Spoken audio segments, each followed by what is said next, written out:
ICU പീഡന കേസുമായി ബന്ധപ്പെട്ട കോഴിക്കോട് മെഡിക്കൽ കോളേജിൽ ജീവനക്കാരുടെ പ്രതിഷേധം. നഴ്സ് PV അനിതയെ ഹൈക്കോടതി ഉത്തരവ് പ്രകാരം ജോലിയിൽ പ്രവേശിക്കാൻ അനുവദിക്കണമെന്നാവശ്യപ്പെട്ടാണ് പ്രതിഷേധം. രാഹുൽ സുരേഷ് ഉണ്ട് കോഴിക്കോട് നിന്ന് കൂടുതൽ വിവരങ്ങളുമായി. രാഹുൽ, എങ്ങനെയാണ് ഇപ്പോൾ പ്രതിഷേധം? നിലവിലെ സാഹചര്യം എന്തൊക്കെയാണ്? കോഴിക്കോട് മെഡിക്കൽ കോളേജിൽ നടന്ന ICU പീഡനവുമായി ബന്ധപ്പെട്ട് അതിജീവിതയ്ക്കൊപ്പം നിന്ന നഴ്സാണ് PB അനിത എന്ന് പറയുന്നത്. ഇതിന് പിന്നാലെ ഈ അതിജീവിതയ്ക്കൊപ്പം നിന്നതിന്റെ പേരിൽ ചില നടപടികൾ ഈ സിസ്റ്റർ നേരിട്ടിരുന്നു.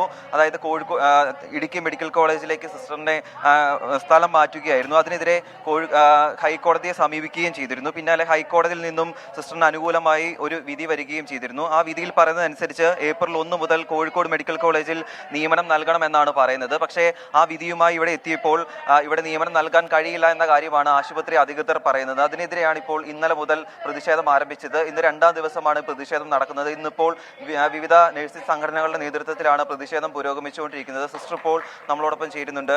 ഇപ്പോൾ എന്താണ് ആശുപത്രി അധികൃതർ ഇതുമായി ബന്ധപ്പെട്ട് പറയുന്നത്? സർക്കാരിൽ നിന്ന് നേരിട്ട് എനിക്കൊരു ഉത്തരവ് വരുന്നത് വരെ എന്നെ ഇവിടെ ജോയിൻ ചെയ്യിക്കാൻ പറ്റില്ലെന്നാണ് പ്രിൻസിപ്പൽ ഓഫീസിൽ നിന്ന് AO പറഞ്ഞത്. അപ്പം നമ്മുടെ സംസ്ഥാന ജനറൽ സെക്രട്ടറി DME ഓഫീസിൽ ബന്ധപ്പെട്ടപ്പോഴും സർക്കാരിൽ നിന്നൊരു ഉത്തരവ് ഉണ്ടാവണമെന്നാണ് അറിയാൻ കഴിഞ്ഞത്. സർക്കാരാണ് ലാസ്റ്റ് എൻക്വയറി നടത്തിയത്. അപ്പോൾ അവിടുന്ന് തന്നെ ഉത്തരവ് വരണമെന്ന്.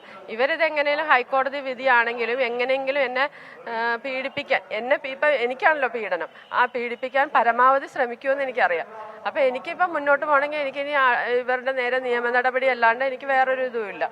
തീർച്ചയായിട്ടും, അതായത് സാങ്കേതിക കാരണങ്ങൾ പറഞ്ഞ് ഈ നിയമനം വൈകുവാണ് എന്നാണ് PV അനിത ഇപ്പോൾ പറയുന്നത്. എന്താണെങ്കിലും കോടതി അലക്ഷ്യത്തിന് ഹൈക്കോടതിയെ വീണ്ടും സമീപിക്കാനുള്ള ഒരുക്കത്തിലാണ് കോഴിക്കോട് മെഡിക്കൽ കോളേജിൽ നേരത്തെ നഴ്സായിരുന്ന PV അനിതയുടെ തീരുമാനം.